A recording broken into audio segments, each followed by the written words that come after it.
Hey guys, so today I want to tell you all about you need to know about API 510 registration and how to apply, what is the cost, using the API website, so you have a better perspective of how to apply and what is it. As you can see, I'm showing the API website, individual certification program section here, and you got the icons here which are schedule and fees or schedule and fees, certifications, apply, exam scoring, and frequently asked question. This exam also is being can be done remotely. So if you want to know more, you can click here and find out what is the requirements. It's basically the same as in person, and there's just a couple of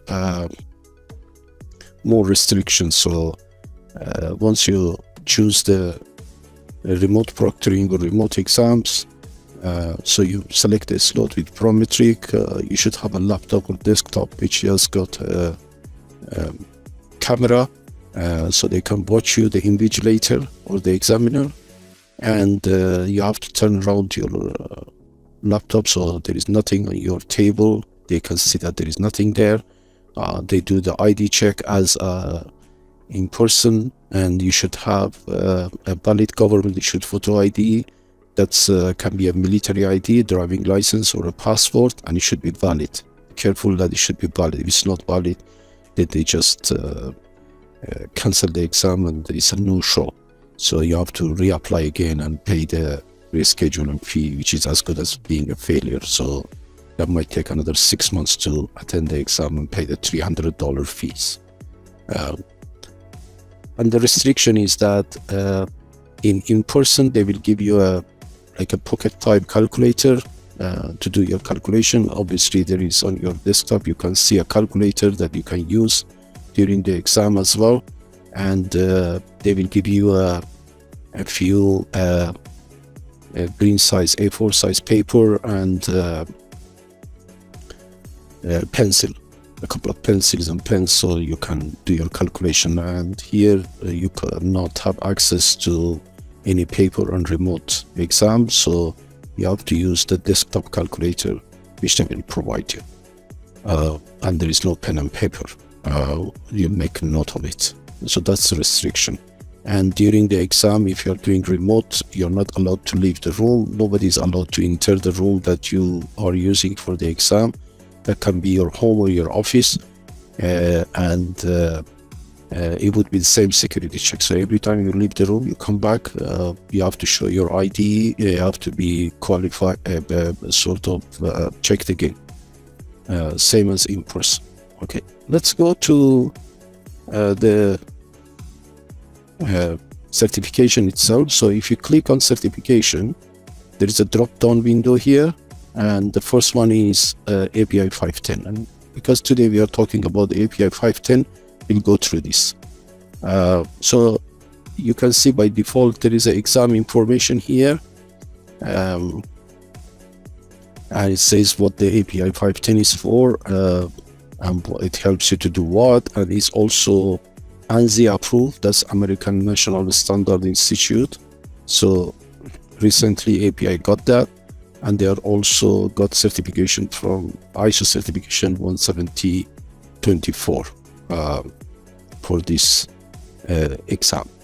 As you go down, you can see two papers, publication effectivity sheet, which is there are two revisions. One is up to May 2022, which is passed, and the other one is September 2022 till May 2023. So because we are in September, and if you are doing your exam this month, so you have to follow the second publication effective sheet. The same thing goes for body of knowledge.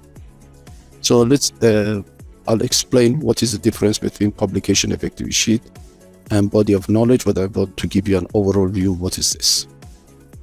So publication, next one, as you can see, is a 7.5 hour exam. This includes 2 hours 45 minutes for closed book, 45-minute break, and 3 hours 45 minutes for open book. Total of 170 question, 140 are scored, remaining are pre-test question. And they're not scored, and they're shuffled together. So you have to do the whole 170 because you don't know which one is scored and which one is not. So on average, you got 1.5 minutes for closed book per question, and you got 3 minutes 45 seconds on open book. That means you should have maintain a constant pace answering question. That is 40 questions per hour for closed book and 16 questions per hour for open book to do it just on time. But obviously, you need to be a bit faster because you want to review the questions. Some of them you flagged it off, and you wanna have a second thought about that. You might the no negative marking, so answer all the question, and at the end click on the review button, so you see that all questions are answered. Any question unanswered, they will be unticked. There is a pre-test question, frequently asked questions also, so you can read this. This is useful to know if you have any queries. You can understand how the exam is held. There is an exam tutorial that you also will see during the exam, and we'll go through this. It's better to look at this before the exam because there's a 10 minutes allowance there, and or you end it earlier. The exam tutorial, it practically tells you how the buttons work and what facility it's got, and we'll go through this one by one. But first, let's go to schedule and fees. So this exam is done 3 times a year. So you see here there is 2022. So if you look at this exam, it's the first one was this year was on January 5-10, and the second one was on May to June 3, May 13. So you can see there is a 3 weeks window. You can select. Once you select the window during your create an account, you pay the fees. And then you provide 2 references. They will. It should be a company email for references, and the references would once they verify your experience, the API will send you an email authorization, and then you can select a slot between these windows that you have selected. So during the application, you need to select a slot, and one of these slots. So this slot is passed, and this one is the next slot remaining is September 9 to 30th, 2022, and the deadline was 8 July, so this is also passed. And so if you go to 2023, you can see that the same slots are here, slightly different from, so the next one possibly you can do is from January 6 to 27. So you have to select this slot, and then once you get the email authorization, you can specify the date, time slot with the Prometric. And Prometric is subcontracted by API to do the exam on behalf of API, and it can be, as I said, in person. You go to select a Prometric test center closest to your place of work or home, or you choose the remote projecting where you can do from the comfort of your office or home. As you can see here, the deadline is November 4, so by November 4 you should get this, but we suggest you, if you want to attend this exam, you can you do right now or as early as possible. So don't wait for the application deadline, because Prometric works on first come first serve basis. Previously it was a 2 weeks window and people had difficulty. Now they increase it to 3 weeks, and so people can have able to select a slot with Prometric. And so if for any reason you're too late for selecting your slots and you cannot find near your place, it might be in some other countries and you cannot go there, or some other city, then that is as good as failure. That means you have to reschedule, pay the fee and $300, and it's as good as failure. So you better get the API authorization email and apply for it well before this deadline. Now, if you wanna, you can also select, say right now, for June 2nd, or you can select the next slot, which is September 8 to 29. Okay, so, but these are the deadlines. Now let's see what are the fees. For the core exam, API 510 being one of them, the fee is $940. And as you can see, there are two fees, non-member fee and member fee. Now, API does not give individual membership, so that means your company should be a member of the API. Not many companies are. There are probably 4,000 or 5,000 companies in the world who are API member. So if your company is not an API member, yourself as an employee have to pay the full fee. And most of people end up paying the full fee. And so this is the initial certification. Once you pass the exam, every 3 years you have to recertify, and you pay $730 for recertification, and showing that 20% of the time you have been working as an API inspector, and provide references. There is no exam, but after 6 years you need to have a quiz, which is 25 questions, and you can pose it up to 3 times, and you can do it within 4 hours. If you fail once the quiz, you can do it once again. If you fail the second time, you have to do the initial exam, pay the full fees. For rescheduling, for any reason, if you cannot attend the exam within the slot, if you don't show up during the exam, if you don't have a proper ID card, which is a valid government photo ID, if it's not valid or anything, and you refuse entry, it's called as a no-show, then you have to pay, reschedule it and pay $300. There is a late application fee in case this is for when you want to recertify yourself, and you can do it up to 90 days before the expiry date and up to 90 days after the expiry date, but subject to a late application fee of $150. So these are the fees. Now let's go to, you can click on this button and start applying, which means it will take you that which one you want to apply. You click on this, it's very easy to go, and then you create a account, and then you upload your credentials for the prerequisite for the certifications. Most of them, they need a prerequisite in terms of experience and qualifications. You provide 2 references, you pay the fees, they will contact the references. Always better to sit with your references and tell them, coordinate with them, and it just take a minute to verify your experience. And then once you receive email authorization, you can use that email authorization and the link to Prometric to select the slot and the location. And if it's remote, then you can use remote. So you can, there is a lot of good information about exam and scoring, how is it done here. And then let's go to certification, because this is where there's lots of good information here. So if we, let's see what will happen during the exam. So you have this exam tutorial that you will see just before the exam. It's a 10 minutes tutorial, and that tell you what are the, how the buttons work, what is it, 170 question, and you have 390 minutes in total, plus 45 minutes break.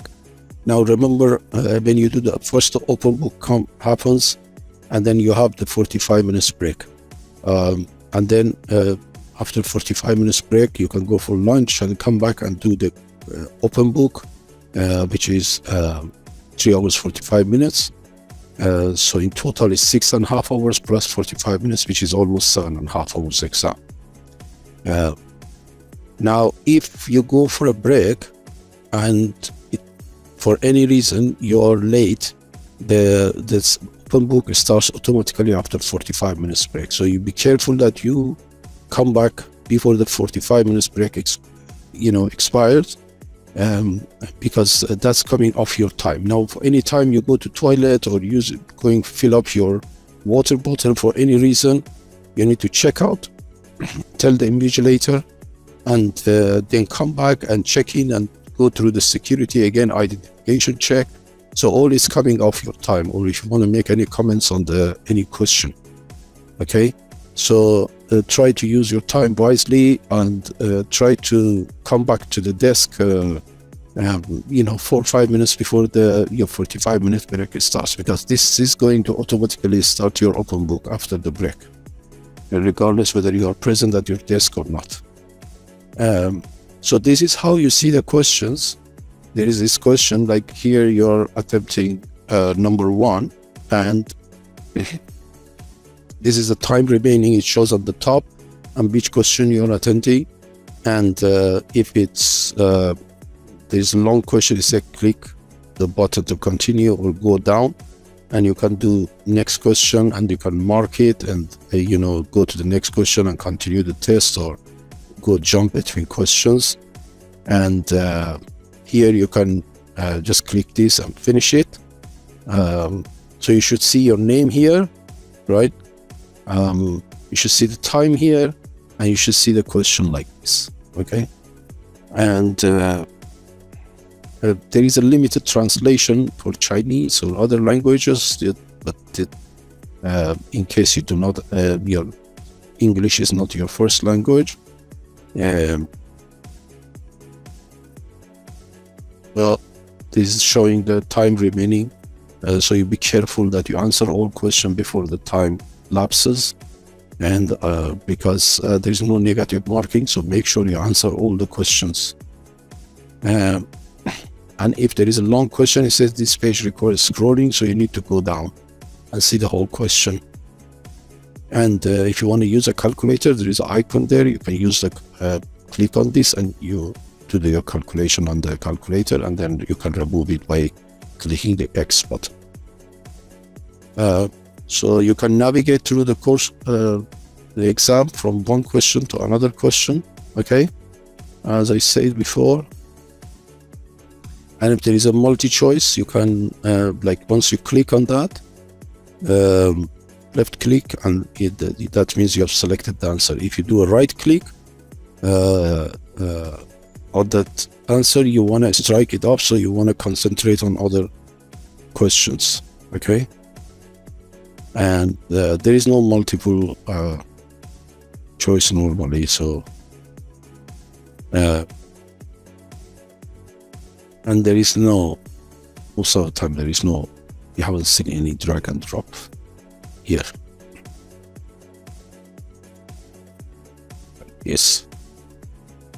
Now flagging question, it's green, so if you click on this, it turns red. If you want to flag off question, and then any question in doubt, you can flag it off, and then just review the flagged off question at the end if you want to change your there are other options like highlighting things, but it's not very useful in my opinion. But it might, if you want to sort of highlight it, so just click on this and drag it, and then it will highlight that text if you want to zoom in, sort of. And as I said, striking it off, do the right click on the question, and it strikes it off, as you see here. Okay, so these arrows up, down, and then the PDF viewer, I'll show you how this is. So if you click on the PDF viewer, you'll see all the open book thing, and if you click on that, you see the list here. Okay, their table of contents, so you can go and click on that if you know where to have to go.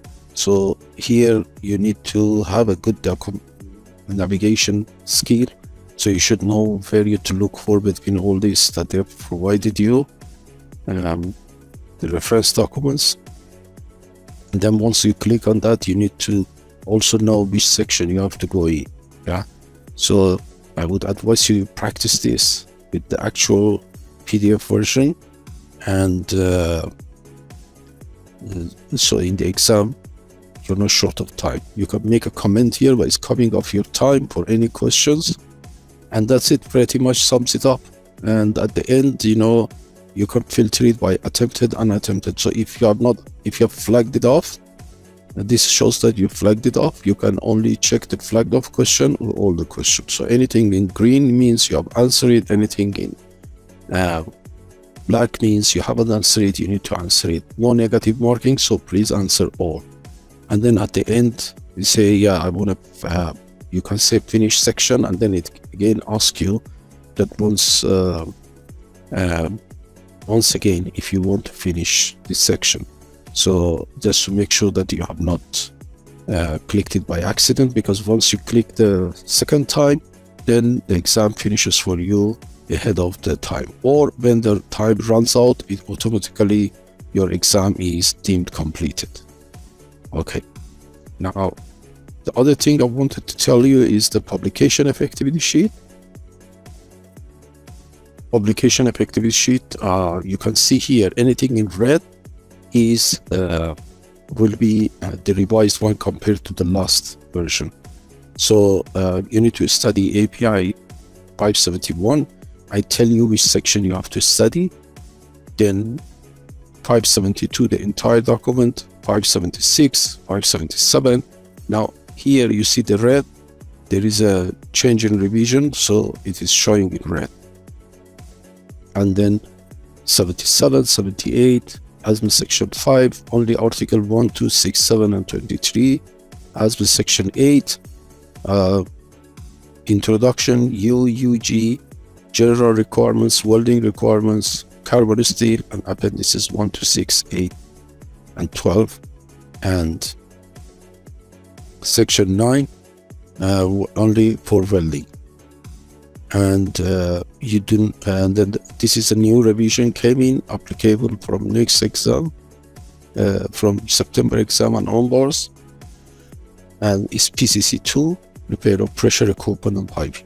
Okay, so this is the publication effective sheet, tells you which revision of which reference documents and recommended practice and codes and standards you have to study. Now, what is the body of knowledge is that practically also tells you the list, gives you the list without revision, but tells you they got very useful information, and they tell you, so they give you the reference list without revision, and then they come by here and they say, okay, what you expected to know. For example, thickness measurement, inspection interval, vessel integrity, and they also refer to the code or the recommended practice. So anything here that is being noted, you read it twice, okay? And joint efficiency, you should know. Static head, you should know. And it tells you in detail what you should know from static head or joint efficiency or internal pressure.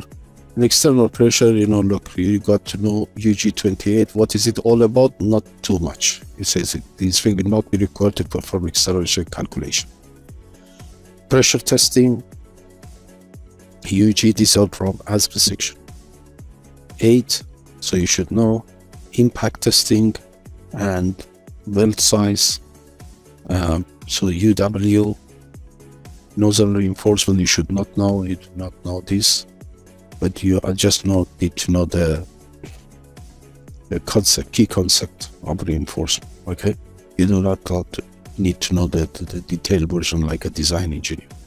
And then weld procedure review, they will give you one simple WPS, and most of the questions are very basic, and there will be one welding procedure, and it tell you, you know, what it is. So only this SMA, W, GTA, or this are used, that the full procedures, building process are used, and then the general requirements, welding requirements, joint, typical joints definition, weld size, etc. And then you come back to API 577. You should do overall knowledge of that. Welding inspection, non-destructive examination, ASME section 5. So as you can see here on all articles, you should know the scope, responsibilities, calibration, definition.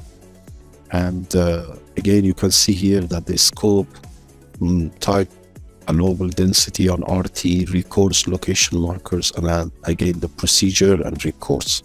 So the very basic of RT, UT, MT, PT, BT you should know. Magnetic particle, Article 7. And then there will be some practical questions specific about organization, certification requirements, all this, give you a knowledge. You have overall knowledge of these topics. And about the pressure vessel inspection code, as you can see, API 570, you should know the entire document. API 571 damage mechanism, you only need to know about this very basic damage mechanisms and corrosions. And 572, 76, 77, 78, this entire document subject to testing, so that we will tell you highlighted in our e-learning course what is required.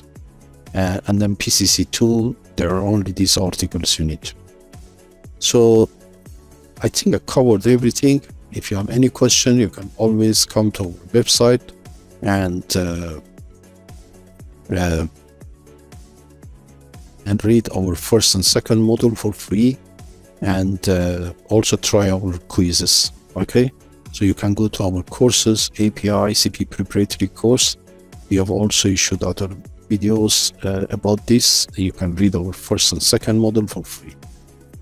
This course I've got 3 options: mock exam package, premium mock exam, which is mock exam plus highlights of publication effective sheet, and full course, which is all the lessons plus premium mock exam.